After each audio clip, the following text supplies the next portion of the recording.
Let me show you the way that you can create stickers inside of Telegram. If you want to create a custom sticker from any of the images that you have installed, let me show you the exact process on how it is done. Open up the Telegram app and open up any chat where you can find the stickers option. Once you're inside of a particular chat, tap on the stickers option on the bottom left and make sure that the stickers is selected on the bottom as well.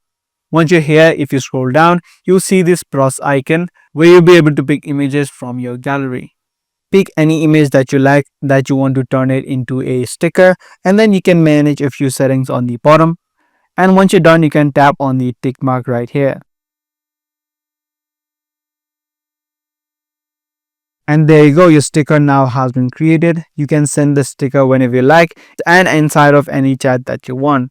You can repeat the same process for creating other stickers and creating a line of stickers as well.